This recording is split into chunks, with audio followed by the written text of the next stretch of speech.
Good morning. My name is Sarah Heldman. I'm an occupational therapy practitioner at the Wood County Board of Developmental Disabilities. This presentation today is meant to be educational in nature. I'm going to review assistive technology and remote supports. This recording is being done on October 27th, 2025. Because assistive technology and remote supports is an ever-changing environment, it's important for you to remember that things may have evolved since the time of this recording. If you're looking for assistance on how to help an individual with assistive technology or remote supports, please reach out to a trusted provider. At the end of this presentation, I'll provide contact information to reach our occupational therapy team at the Wood County Board of Developmental Disabilities. Before we continue, let me please provide a description of myself. I am a white, middle-aged female with blonde, shoulder-length hair. I'm wearing a black shirt, and I also have black glasses on. Today, we're going to talk about how assistive technology and remote supports can be used to help people be more independent. So we're going to be able to define remote supports and assistive technology by the end of this presentation. I hope that you'll be able to identify at least 5 assistive technology solutions that can help folks live more independently. And then we're going to talk about the benefits of using assistive technology. And I hope that you'll be able to identify at least 3 of those benefits. I love starting out with this quote because I think it really makes us all think about how we all use assistive technology in different ways. So Kathy Snow in 2006 from Disability is Natural said to be successful at home, school, work, and in other environments, to achieve our hopes and dreams, and to simply get through each day, everyone needs assistive technology, accommodations, and support. So I know that that's certainly true in my own life that, I'm very dependent on using technology to help me. I have a whole village of people that help support me in my life. And from time to time, I may ask for either formal or informal accommodations for myself as well. So I know that we're watching a recording, but if you're watching it with some friends or coworkers, I'd encourage you to pause the video for just a moment, or even pause it if you're by yourself and jot down on a piece of paper, or maybe even use technology to text a friend and share what technology you have used so far today. So maybe you used an alarm clock to wake up this morning, or maybe you asked Alexa what the weather would be and if you need to bring an umbrella. Maybe you've used GPS. You're using technology right now to watch this video. Perhaps you've used Siri or Google or ChatGPT to gather some information. All of these are examples of assistive technology that helped you get to this point in your day. So when we think about assistive technology, it's really any piece of equipment that can make your day better or easier. That's my simple definition that I give to folks. Of course, there's a lot more that goes into it. So assistive technology is any item, piece of equipment, or product system that can help you increase or maintain your independence, skills, and involvement in the community. So when we think about it, a lot of things can be considered assistive technology. So let's look at this array of pictures here. The first one in the upper left corner is a square black box, and it displays the weather for the next 4 days. It also reads that the time is 2:27 p.m., and it looks to be sitting on a countertop. This device is called an Alexa, or commonly called a smart speaker when we're encompassing other brands like Google and Apple Home. So think about the things that you know about a smart speaker. It can tell you the time, the weather, it can give you reminders, it can help you call folks, it can help you gather information, and a myriad of other things. So much more than just playing music for you, which is what a lot of folks are familiar with a smart speaker for. So do we think that an Alexa could be assistive technology? I know you're sitting at home or in your office, but give me a thumbs up if you think it's assistive technology, or a thumbs down if no, you don't think it is. So those of you that gave me the thumbs up, you're right. An Alexa or another brand of smart speaker is definitely assistive technology. Moving along the top row of icons here, the next photo is appears to be a gentleman standing with a gray shirt and jeans, and he has a black belt strapped around his waist, and attached to that belt is the rod and reel of a fishing pole. So this device is a one-handed fishing pole. So what do we think? Is this assistive technology? Is it making fishing easy or better for this individual? So thumbs up or thumbs down, what do we think? Those of you that gave a thumbs up, you're right again. So this device can help make fishing easier for folks that have a mobility disability, or maybe have a limb loss, or who have arthritis impacting their ability to hold and maintain a fishing pole. Moving across the top row again, the third picture over shows three rectangular objects. They're all the same, but different colors. One is white, one is kind of a goldish or bronze color, and the other one is black. All of the devices have a circle on them that looks to be a push button. So this device is a fall detection device, and this particular device is called the Bell X, and this has two-way communication in it. So if I need to press that button, it'll call a call center and request assistance for me. Or if I happen to have a fall, it will prompt the call center to call me and check in. So what do we think? Thumbs up or thumbs down? Great. This is assistive technology as well. All right, I'm going to try to stump you a little bit with the next one. This next one is a simple, long-handled sponge. It's often used by folks who have difficulty reaching their back or their toes when they're washing their body. So what do you think? It's pretty simple. Is it assistive technology? For those of you that gave a thumbs up, you're right again. So a long-handled sponge can make washing your body simpler or easier and more independent for folks. So this brings up a great idea that assistive technology doesn't have to be very complex. It can be really quite simple, something like a sponge. All right, moving down to the bottom row, we have a circular disc there. The disc has 14 compartments that have medication in them, and the middle screen has 2 times 8 a.m. and 12 p.m. And it looks like those are the times that the medication is going to be dispensed out. So this particular device is called the Dose Flip, and it's a smart medication dispenser that has an alarm built in that allows folks to dispense their meds on time. And it also has the capacity to call, text, or email the individual themselves or a caregiver to remind them to take their medications, notify of missed medications, notify when refills are needed, and a myriad of other reminders. So what do we think? Thumbs up or thumbs down? All right, you're catching a trend here. For those of you that gave thumbs up, this is absolutely assistive technology. So a lot of folks need assistance taking their medication, and there's lots of different assistive technology that we can consider for this. On the bottom row, the second item over is a pair of headphones. They have a black strap that goes over the top of the head, and the part that covers the ear has black padding and then a red plastic material on the outside. These are noise canceling headphones. So what do we think? This is definitely could be identified as a sensory piece of equipment, but could it also be considered assistive technology? So for those of you that gave a thumbs up again, you're right. Some sensory tools like noise canceling headphones are also categorized as assistive technology. They can make it easier or better for folks that have sensory sensitivities to be in a loud environment. So I always like to give the example. In Bowling Green, Ohio, where the Wood County Board of Developmental Disabilities is, every summer there's a large tractor pull competition that comes to town. It's very loud. You can hear it from blocks away.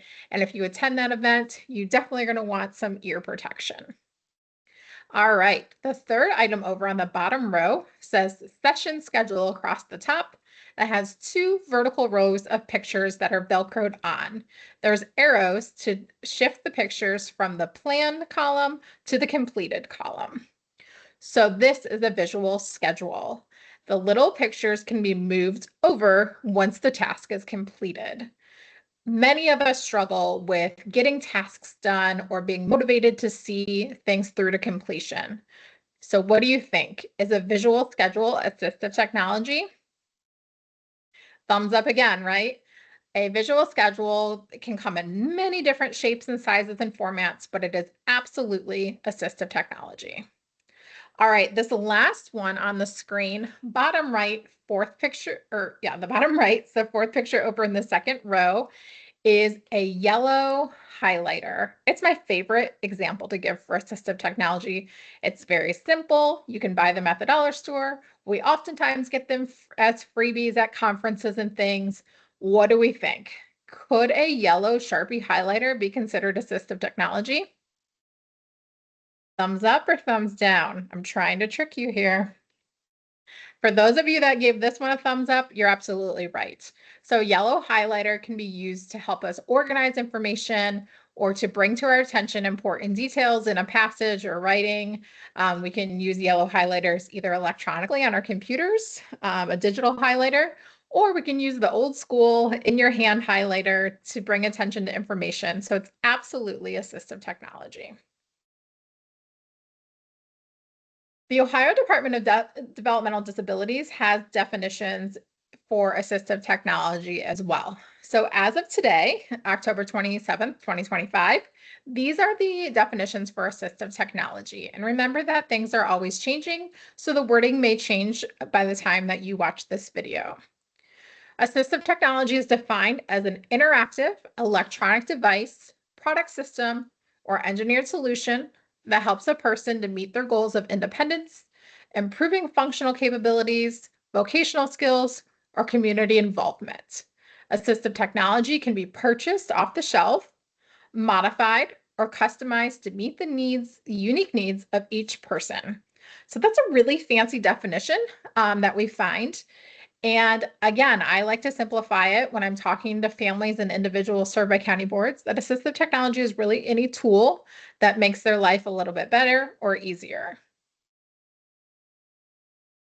All right, we're going to do a little quiz here. So again, if you're with your office mates, you might want to have a little competition on who answers the most correctly. Or if you're just by yourself, this is a way to keep you awake. You can give me a thumbs up if you think it's true, or a thumbs down if you think it's false, or you can draw check marks and X's on a piece of paper, or whatever helps you engage with this presentation. So true or false? Assistive technology always requires a power source. What do you all think? Does assistive technology always have to be plugged in? True, it has to be plugged in all the time, or false? Nope, it doesn't have to be plugged in all the time. The answer to this one is false. So assistive technology does not always need to be plugged in. So think about that highlighter or the fishing rod that we talked about a few moments ago. Those are items that don't need to be plugged in. We also see that assistive technology kind of falls on this continuum of low tech to high tech. So low tech items might be things like the highlighter that we talked about, a pencil grip, a stress ball, all the way up to high tech things like assistive communication devices or power wheelchairs. True or false? Assistive technology is a new concept. All right, what do we think? False. The ability to buy and use assistive technology has been around, but has started to be incorporated in rules and services more frequently. So in 2018, former Governor John Kasich in the state of Ohio passed the Tech First rule. True or false? Technology is expensive and really difficult to get. What do we think? False. Technology costs vary depending on what technology you need, but oftentimes technology is available in stores and online. It's pretty readily available now and widely accepted by many people. And some assistive technology devices can even be made. So an example here is the picture of this card holder. The card holder is made by sandwiching two plastic lids together and adhering them together using a metal brad by punching a hole in the card holders. If you need directions on how to do that, we'd be happy to share them with you. So why do we want to use assistive technology? There's some really obvious reasons, right? Assistive technology can help us be more independent, can also help us be safe. It can help with our executive functioning, which is a really fancy way of saying, how does our brain work to remember things and to stay on schedule and to multitask and to break big tasks into small tasks?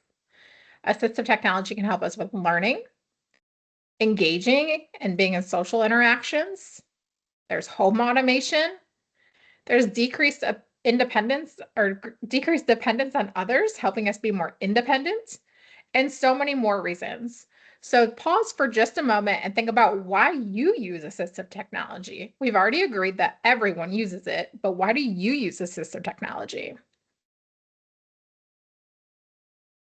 Some examples of assistive technologies or kind of categories that assistive technology falls into are smart speakers and hubs like the Alexa and Google and Apple Home, sensors, camera or video doorbells, home automation, mobility devices, adaptive devices, fall prevention, and much more. Like I said at the beginning of this presentation, there's always new things coming out. So let's kind of wander around our imaginary home for a minute and talk about some assistive technology that we might see. So in the bathroom, we may see things like shower chairs, grab bars, product dispensers, temperature sensors on the shower hose, motion sensors, fall detection pendants, long-handled sponges that we talked about before, raised toilet seats, a bidet, or a dignity lift. So over on the right-hand side, there's two photos. The one seems to be an outline of a person with a rainbow of colors behind them. So this is an example of a thermal sensor. So rather than seeing the person, right, because we're in the bathroom where private things are happening, the remote monitoring can see that that person is standing upright, and they can tell where their body's at in space, but they can also tell that they haven't had a fall while also maintaining this person's privacy. The second item below is a special lift that goes over top of the toilet. Much like a reclining lift chair that many of you have seen or experienced yourself, this goes over the toilet and helps the person go from a sitting to standing position. Grooming, hygiene, and dressing is another area where we see lots of assistive technology options.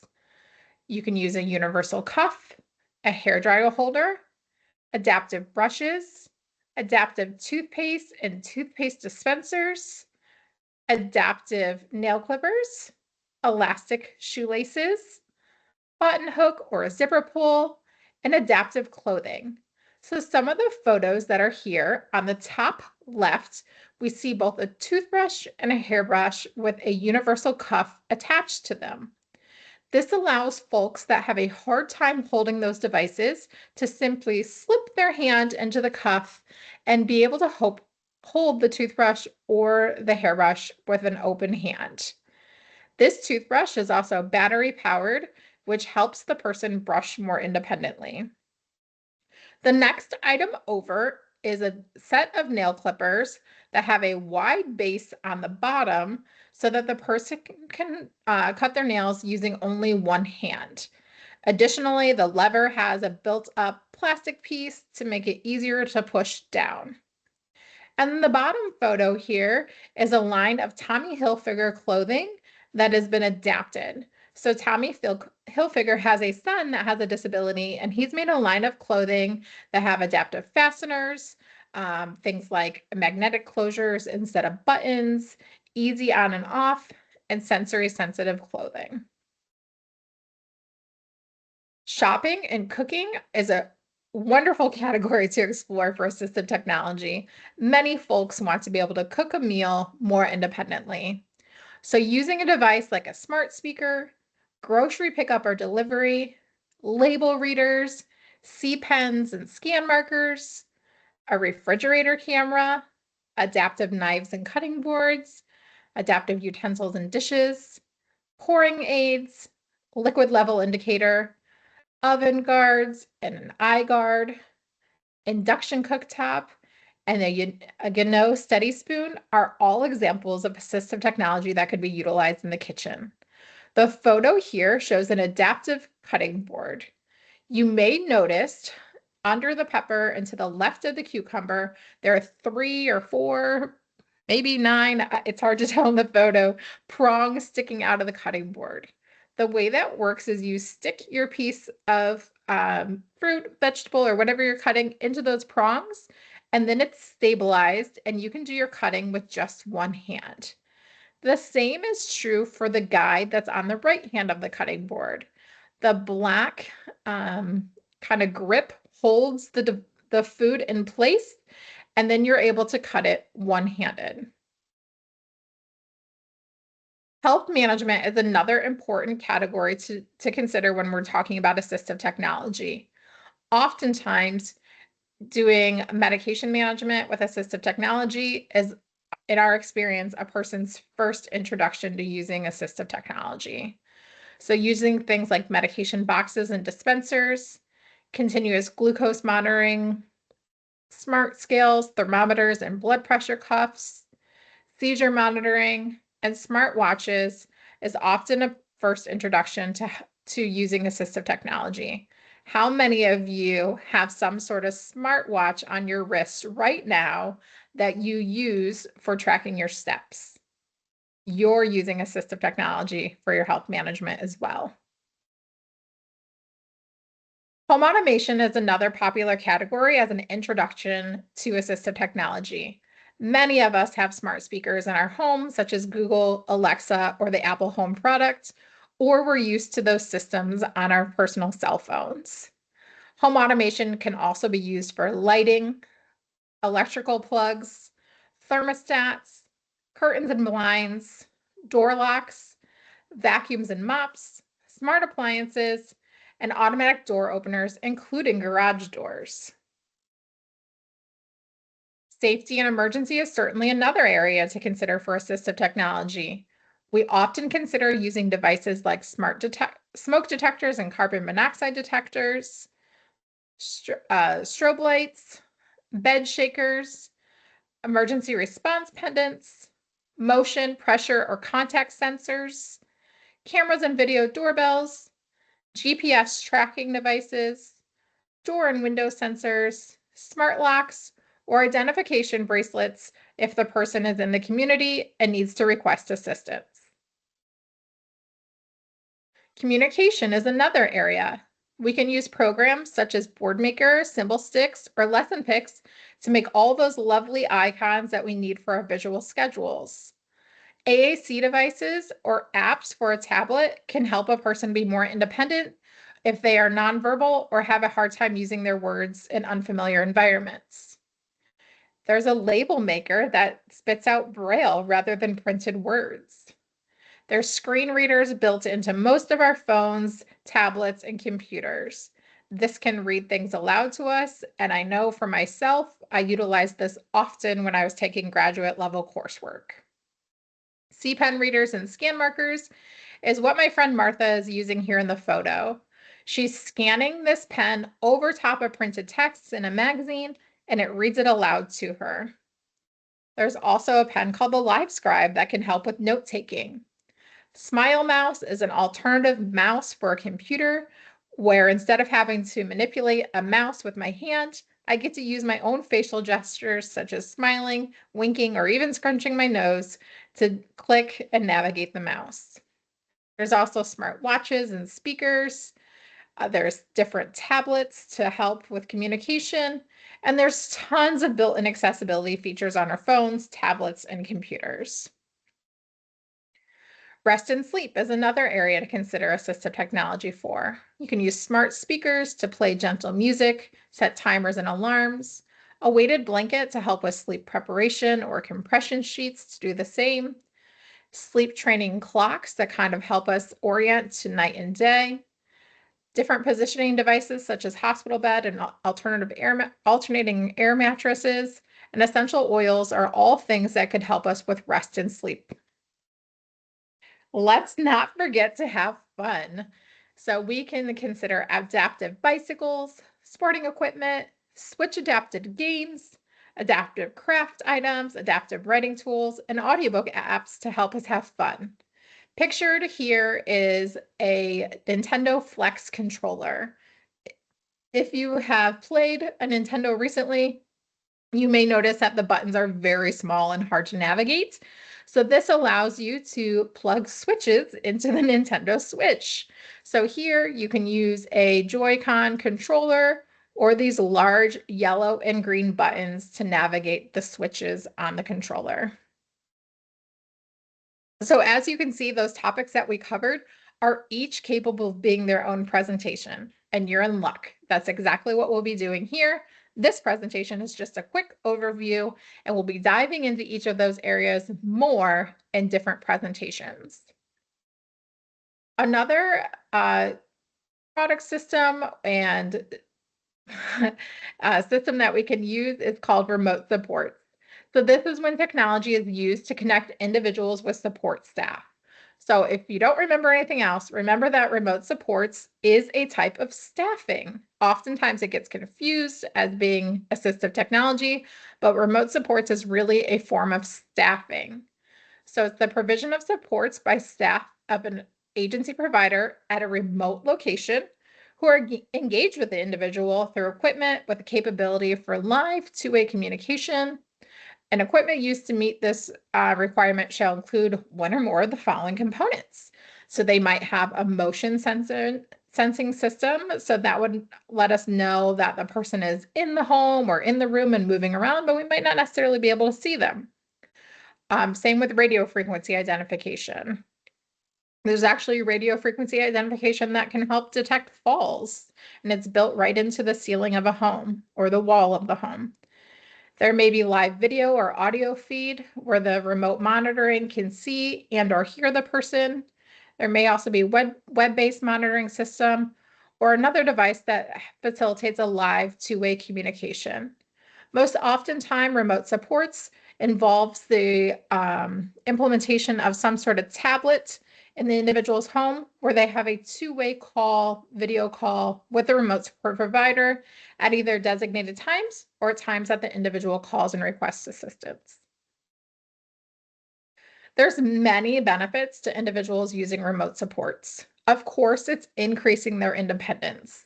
It also can maximize their safety. Some folks just need help taking medication and they might need someone to watch them take their meds, or they may need a check-in while they're cooking to make sure that they remain safe. Can also monitor and capture trends to promote health and well-being. Social emotional connection. Some of us just need someone to call and check in with every day. Enhanced team support, peace of mind for caregivers and families, less dependence on physical staff. We have lots of individuals that report, you know what, I still need a little bit of help, but I don't necessarily want someone in my home with me all day. So implementing remote supports can be a great transition away from in-person staffing. Increased support during difficult to staff times, and it can also lessen the workforce shortage. There are many, many resources available regarding assistive technology. And one thing that we really love to implement is kind of a try it before you buy it philosophy. So, whenever possible, when we're recommending assistive technology for folks, we have them trial it out in their home, their work, or the community before we try to use personal funds or waiver funds for them to purchase it. So, there's many assistive technology lending libraries across the state, and the Department of Developmental Disabilities has a complete map and list available on their website. Two of the statewide agencies that we use most are Assistive Technology Ohio and the Ocala AT Lending Library. You can find out more information about these by Googling them or going to the DODD website and searching for assistive technology and lending resources. If you have any questions, please reach out to our occupational therapy team at remote support at woodcountydd.org. I hope that this presentation has provided you with a brief overview of all that's possible with assistive technology and that you'll consider watching more presentations as we deep dive into each of these categories.